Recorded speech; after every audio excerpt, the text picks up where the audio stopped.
کرتے ہیں تھوڑی سی قرآن کریم اللہ تعالیٰ نے ایک قسم اٹھائی. سورہ واقعہ کا آخری رکوع ہے. فلا اقسم بمواقع النجوم، فرمایا کہ میں قسم کھاتا ہوں ستاروں کے گزرگاہوں کی. اللہ اکبر. یہ ستارے جو ہیں، سورج اس کی گزرگاہ ہے نا، چاند کی بھی گزرگاہ ہے. یہ جو بڑے بڑے سیارے ہیں جو ہمیں نظر نہیں آتے، بہت بڑے بڑے، بہت بڑا نظام ہے قدرت کا. والسماء ذات البروج، قسم ہے آسمان کی جس میں بڑے بڑے راستے اللہ نے بنائے ستاروں کے لیے. تو اللہ انہی کی قسم اٹھا رہے ہیں. میں قسم اٹھاتا ہوں ستاروں کے گزرگاہوں کی. اور اللہ نے یہ بھی فرمایا وَإِنَّهُ لَقَسَمٌ لَوْ تَعْلَمُونَ عَظِيمٌ، بے شک یہ بہت بڑی قسم ہے. اللہ فرما رہے ہیں یہ بہت بڑی قسم ہے، کاش کہ تم جان لو. لو تعلمون،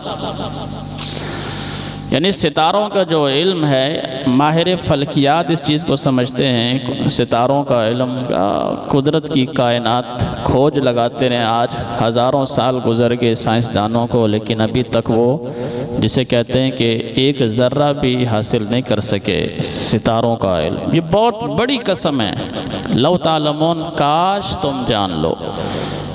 قسم کھانے کا مقصد کیا ہے؟ اتنی بڑی قسم اللہ نے اٹھائی میرا بھائی، اس کا مقصد کیا؟ انہو لقرآن کریم، بے شک یہ قرآن ہے، نہایت معزز قرآن ہے. قرآن کریم کی شان بیان کرنے کے لیے انہو لقرآن کریم، بے شک یہ قرآن کریم، نہایت بلند کتاب. کریم دودھ کے اندر، دودھ کی بہت سی چیزیں بنتی ہیں، چائے بنتی ہے، اسے دہی بنتا ہے، اسے لسی بنتی ہے، لیکن سب سے ٹاپ پہ جو چیز ہے وہ کریم ہوتی ہے. کریم یہ سب سے اوپر جو چیز ہے دودھ کے اندر. تو کریم عربی کے اندر بھی سب سے بلند، ترجمہ بھی یہی کیا ہے کہ بے شک یہ کتاب ہے بلند ترین کتاب. فی کتاب مکنون، محفوظ ترین کتاب. اللہ اکبر. دنیا کی ہر کتاب کے بارے میں ایک ذہن وسوسہ سا آ جاتا ہے. اگر میں بخاری سے روایت پڑھوں تو شاید کچھ بندے مل جائیں کہ یار بخاری پتہ نہیں صحیح ہے بھی کہ نہیں. بہت سے لوگ ملتے بھی جو انکار کر دیتے ہیں. اور دنیا کی کتابیں لیکن قرآن کے بارے میں اللہ نے فرمایا فی کتاب مکنون، یہ محفوظ ترین کتاب ہے. روئے زمین کا کوئی انسان، چاہے وہ مسلمان، یہودی، عیسائی، سکھ، ہندو، بہت سے واقعات ہیں نبی صلی اللہ علیہ وسلم کی سیرت. آج بھی آپ تجربہ کر لیں. ڈاکٹر ذاکر نائک مختلف جگہوں پہ قرآن کی آیت پڑھتے ہیں، کسی کی جرت نہیں کہ وہ قرآن کا انکار کر سکے. بہت سے واقعات ہیں، آپ صلی اللہ علیہ وسلم کی سیرت کے واقعات ہیں، بہت سے واقعات ہیں کہ آپ صلی اللہ علیہ وسلم کے دور میں صحابہ کرام نے عیسائیوں کے سامنے قرآن پڑھا، ان کی آنکھوں سے آنسو جاری ہو. حضرت عمر کی مثال ہے، دشمن ہے نبی کے، دشمن ہے دین کے، لیکن جب قرآن سنا تو مسلمان ہو گئے. طفیل بن عمر دوسی ہے، دشمن ہے، کانوں میں انگلیاں ڈالتے تھے کہیں میرے کانوں میں نبی کی بات نہ آ جائے، لیکن اللہ نے قرآن سنوا دیا، آواز پھر بھی پہنچا دی رب نے. بس قرآن سننا تھا، ہدایت پر آ گئے. ولید بن مغیرہ، سورہ مدثر میں انشاءاللہ قصہ آئے گا انشاءاللہ. یہ چوتھے نمبر پہ جو سورت ہے اس میں تفصیل سے میں عرض کروں. ولید بن مغیرہ شدید ترین دشمن،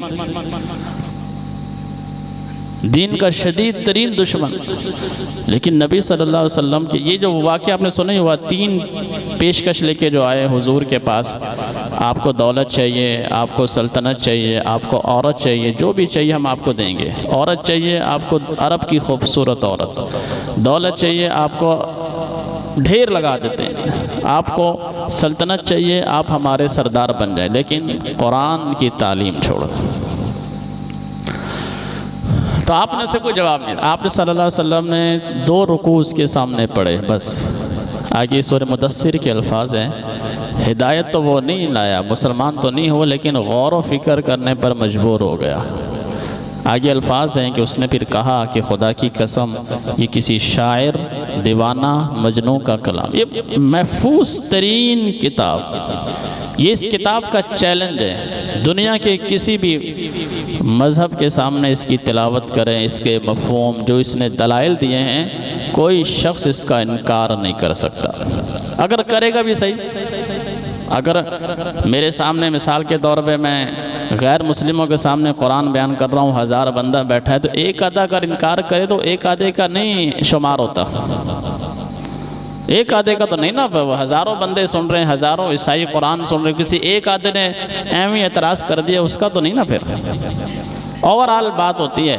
الحمدللہ یہ قرآن محفوظ ترین کتاب، لا یأتیہ الباطل من بین یدیہ ولا من خلفی، اللہ نے خود فرمایا 24ویں پارے میں کہ اس کتاب کے دائیں بائیں کسی طرف سے غلط بات اس میں ایڈ نہیں ہو سکتی، اس میں جمع نہیں ہو سکتی، کسی کی ہمت ہی نہیں کہ قرآن کے اندر کوئی اضافہ کر سکے، کوئی کمی کر سکے۔ لا یأتیہ الباطل من بین یدیہ ولا من خلفی، کیوں؟ کیونکہ تنزیل من حکیم حمید، یہ نازل کی ہوئی ہے اس ذات کی طرف سے جو دانا ہے اور خوبیوں کا مالک ہے۔ تو محفوظ ترین کتاب، لا یمسہ الا المطہرون، فرمایا کہ اس کتاب کو پاکیزہ لوگ ہی چھوتے ہیں، پکڑتے ہیں۔ یہاں پر ایک بڑی قیمتی بات ہے کہ قرآن کی روح وہی لوگ حاصل کرتے ہیں جن کی روح پاکیزہ ہو، جن کے من، جیسے میں نے آپ کی شروع میں عرض کیا کہ آپ حضرات جو آئے ہیں وہ طلب کے لیے، طلب سے آئے، شوق سے آئے، کیونکہ ابھی تو کوئی نہ نماز کا ٹائم نہ جمعے کا ٹائم۔ پاکیزہ جو لوگ ہیں وہ اس کتاب سے فائدہ اٹھاتے ہیں۔ تنزیل من رب العالمین، یہ نازل کردہ کتاب ہے رب العالمین کی طرف سے۔ اگلی جو آیت ہے اصل میں نے آپ کو یہ سنانی ہے، اس کی شان بیان کرنے کے بعد اللہ نے فرمایا افا بہذا الحدیث انتم مدہنون، اللہ اکبر۔ یہ دیکھیے اللہ فرما رہا ہے کہ تم اسی کتاب سے بے پرواہی کرتے ہو۔ افا بہذا الحدیث انتم مدہنون، اتنی عظیم کتاب، بلند ترین کتاب، محفوظ ترین کتاب، رب العالمین کی طرف سے آئی ہوئی کتاب، اور تم اسی کتاب سے بے پرواہی کرتے ہو۔ دو رخ آپ کے سامنے رکھتا ہوں، اللہ اکبر۔ کسی نے مجھے بتایا، ابھی نمازی ہیں اپنے یہاں شاید بیٹھے بھی ہوئے ہیں درس میں، یہ شو ہوا ڈیفنس میں، میوزک شو ہوا، مجھے بتا رہا تھا، میں نے کہا کہ اس میں کیا ترتیب ہوتی ہے؟ میں نے کہا ہماری جو محفلیں ہوتی ہیں اس میں تو ماشاءاللہ کوئی ٹکٹ نہیں ہوتی، بلکہ کھانا بھی کھلاتے ہیں، اس میں کیا ترتیب؟ کہتا 2500 روپے ٹکٹ، میں نے کہا کھانا؟ کہتا کوئی نہیں، میں نے کہا مجمع کتنا؟ کہتا کھچا کھچ حال بھرا ہوا تھا، اللہ اکبر، کھچا کھچ حال بھرا ہوا، یعنی اندازہ کریں کہ ایک خاندان کے اگر 5 افراد جا رہے ہیں جس میں بچے بھی ہیں اور بیوی بھی ہے، تو 10-12 ہزار پلے سے دیا، کھانا بھی نہیں اور رش۔ اور قرآن کی طرف ہمارا کیا ہے؟ قرآن کی طرف ہمیں کتنا شوق ہے میرا، یہاں تو کوئی ٹکٹ بھی نہیں، کوئی پیسے نہیں، کوئی باہر گیٹ پہ نہیں بندہ کھڑا ہوا کہ بھی 2002 پھر اندر جائے، پھر دیکھ بھی نہیں آئے گا، نہیں۔ یہ اللہ فرما رہے ہیں افا بہذا الحدیث انتم مدہنون، اسی کتاب سے تم بے پرواہی کرتے ہو۔ تو بہرحال یہ میں نے 2-4 آیتیں آپ کے سامنے پڑھی ہیں تاکہ اس کتاب کی عظمت اور اس کی ضرورت ہمارے سامنے ہو۔ اب انشاءاللہ ہم سورہ علق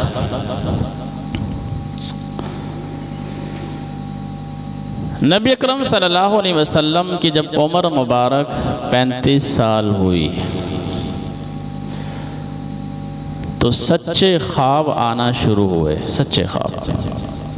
یہ میں پس منظر بیان کر رہا ہوں سورہ علق کا، پہلی وحی کا پس منظر، سچے خواب آئے۔ اب اگر کسی کو سچا خواب آ جائے نا، آپ کو رات کو خواب نظر آیا، صبح وہ سچا ہو گیا، تو آپ کو بڑی خوشی ہوگی۔ اچھا خواب ہو، خواب بھی اچھا ہونا چاہیے، اللہ تعالیٰ کسی کو برا خواب نہ دکھائے، اچھا خواب۔ حدیث کے الفاظ ہیں رؤیائے صالحہ، اچھا خواب۔ حضور صلی اللہ علیہ وسلم کو اچھے خواب نظر آنا شروع ہوئے۔ آپ رات کو خواب دیکھتے، صبح وہ خواب جیسا دیکھا ویسے ہی پورا ہو گیا۔ اور آپ جانتے ہیں اچھا خواب نظر آئے اور سچا نظر آئے، یہ وحی کا، نبوت کا 46واں حصہ ہے۔ گو کہ اب وحی کا سلسلہ بند ہے، جناب جبریل علیہ السلام نہیں آئیں گے، لیکن خواب کی صورت میں وحی کا سلسلہ ابھی بھی ہے۔ اللہ تعالیٰ خواب کے ذریعے سے اپنے بندوں کی رہنمائی فرماتے ہیں، ابھی بھی ہے، نیک بندوں کو اللہ تعالیٰ رہنمائی فرماتے ہیں۔ تو آپ صلی اللہ علیہ وسلم کو سچے خواب آنا شروع ہوئے، بالکل جیسے رات کو دیکھا ویسے ہی صبح کو پورا ہو گیا۔ اس کے بعد صحیح بخاری کے الفاظ ہیں کہ اللہ تعالیٰ نے مجھے خلوت اور تنہائی محبوب بنا دی، مطلب دل کرتا تھا میں تنہائی میں بیٹھوں، دل کرتا تھا تنہائی کے اندر، یعنی بیوی بچوں سے میں مطلب ضرورت پوری کرنی ہے، بیوی ہے، بچے ہیں، جو بھی گھر کے کام کاج ہیں، جیسے ٹائم ملا تنہائی میں چلا گیا۔ یہ اللہ کی طرف سے حدیث کے الفاظ ہیں، مجھے محبوب بنا دی گئی خلوت، اور اسی کا نتیجہ تھا نبی صلی اللہ علیہ وسلم غار حرا میں جاتے تھے، یہ اسی کا نتیجہ تھا، اللہ کی طرف سے آپ کے دل میں تنہائی کی محبت ڈال دی گئی۔ تو اب آپ یہ بتائیں میرے بھائیو، نبی کی زندگی ہمارے لیے نمونہ ہے۔ آپ تجربہ کر لیں، آپ زیادہ عبادت شروع کر دیں، زیادہ مطلب جتنی آپ کی ہمت ہے، فاتقوا اللہ ما استطعتم، جتنی آپ کی طاقت ہے، نوافل پڑھیں، تسبیحات پڑھیں، صدقہ و خیرات کریں، رات کو عشاء کے بعد جتنی آپ کی طاقت ہے، 2 سنتے 3 وتر تو ہم پڑھتے ہی ہیں، آپ ذرا تجربہ کر لیں، 2 4 10 15 20 دن آپ لمبی نماز پڑھیں، تلاوت کریں، اللہ سے گڑ گڑا کر دعائیں کریں، 15 20 دن مہینے آپ کریں، انشاءاللہ آپ کو سچے خواب آنا شروع ہو جائیں گے۔ تجربہ کر لیں، آپ کو اچھے اور سچے خواب آنا شروع ہو جائیں گے۔ اور دوسری بات، آپ کے اندر عبادت کا شوق پیدا ہوتا جائے گا، عبادت کا ذوق پیدا ہوتا جائے گا۔ تو یہ جو چیزیں، تنہائی کی جو محبت حضور کے دل میں کس نے ڈالی؟ اللہ نے ڈالی۔ کیوں ڈالی؟ کیونکہ حضور کے دل میں چاہت تھی، آپ کے دل میں چاہت تھی، اللہ تعالیٰ نے مدد فرمائی، اسی کا نتیجہ تھا حضور صلی اللہ علیہ وسلم غار حرا میں تشریف لے جاتے، 2 ہفتے، 1 ہفتہ، 10 دن، 15 دن غار حرا میں آپ جاتے، وہاں پہ اللہ کے بعد تنہائی کے اندر مزہ آتا۔ اور یہ حقیقت ہے، میں آپ سے کہہ رہا ہوں، آپ مہینہ 2 مہینے 40 دن 20 دن اس طرح کر کے دیکھیں، خواب بھی آنا شروع ہو جائیں گے، اچھے خواب، اور خود بخود دل کرے گا کہ میں تنہائی میں، اس کے اندر آپ کو وہ جواب مل جائے گا کہ رات کو عبادت کیسے کی جاتی ہے۔ ہماری عمریں تو یار 30 سال ہو گئی ہیں، 50 سال ہو گئی ہیں، کبھی ہمیں رات کو، ہمیں تو نہیں پڑے نفل۔ رات کی عبادت اس لیے ہوتی ہے، رات کو تنہائی ہوتی ہے، تنہا، ساری دنیا سوئی ہوتی ہے، اٹھ فریدہ تو ستا ہے، تیرا رب جاگتا۔ یہ اس خلوت کی محبت کا نتیجہ جو اللہ دل میں ڈالتا ہے۔ رات کو بچے بھی سو جاتے ہیں، گھر والے آرام کرتے ہیں، اب کوئی نہیں، اللہ اور بندے کے علاوہ نہ شور، سناٹا ہی سناٹا۔ نبی صلی اللہ علیہ وسلم کی مشہور روایت ہے، آپ جب مدینہ تشریف لائے تو آپ نے پہلے جو کلمات بولے، پہلے جو کلمات، یا ایھا الناس، مدینہ کے اندر افشوا السلام، سلام پھیلاؤ، واطعموا الطعام، کھانا کھلاؤ، وصلوا الارحام، رشتہ داریوں کو جوڑو، وصلوا باللیل والناس نیام، جب لوگ سو جائیں اس وقت نماز پڑھو۔ کیونکہ حضور خود اس پر عمل کرتے تھے۔ حضور کیوں کرتے تھے؟ اللہ نے دل میں محبت ڈالی، کس کی؟ تنہائی اور خلوت کی۔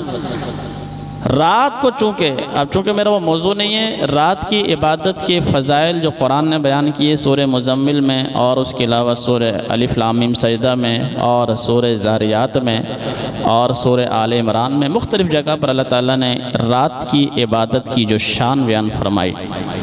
تو آپ صلی اللہ علیہ وسلم کے لیے جب نبوت کے اعلان سے پہلے خلوت محبوب بنا دی گئی، محبوب بنا دی گئی، اسی کا نتیجہ تھا نبی صلی اللہ علیہ وسلم غار حرا میں جاتے تھے، کئی دن وہاں پہ رہتے تھے، راشن پانی لے جاتے تھے، کھجوریں اور پانی اور جو بھی ضرورت تھی، جو بھی خشک روٹی، باجرے کی روٹی، جو کی جو بھی تھا لے جاتے، جب تک وہ راشن ہوتا، جب ختم ہو جاتا دوبارہ آپ اپنے گھر تشریف لاتے، 2-4 دن بھی بچوں کے پاس گزارتے، پھر غار حرا میں۔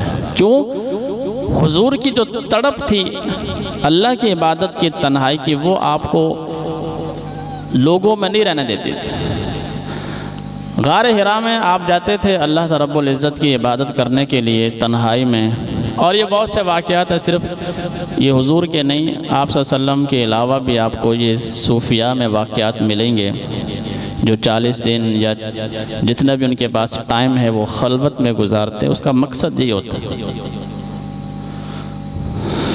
دوسرے مذاہب میں بھی اس کا ثبوت ملتا ہے، یہ خود بخود انسان مجبور ہوتا ہے۔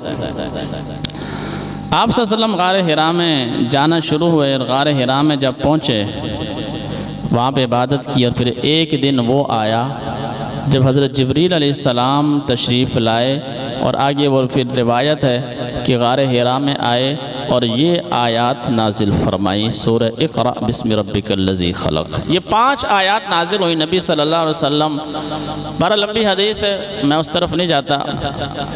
آپ صلی اللہ علیہ وسلم کے بدن پہ کپ کپی طاری ہو گئی، حضرت خدیجہ کے پاس تشریف لائے، حضرت خدیجہ نے دیکھا حضور کے بدن پہ کپ کپی طاری ہے، چادر ڈالو، چادر ڈالو، چادر ڈال دی۔ جب بدن کو سکون ہوا تو حضرت خدیجہ نے پوچھا حضور کیا ہوا؟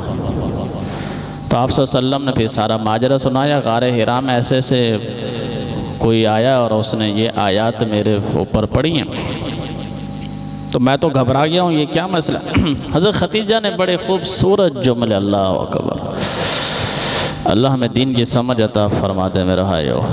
صحیح بخاری کی جو پہلی روایت ہے، بدء الوحی، وحی کی ابتدا کے اوپر انہوں نے چند جملے فرمائے کہ یا رسول اللہ صلی اللہ علیہ وسلم، کلا واللہ لا یخزیک ابدا، اللہ کی قسم اللہ آپ کو کبھی بھی رسوا نہیں کرے گا، آپ گھبرائیں نہیں۔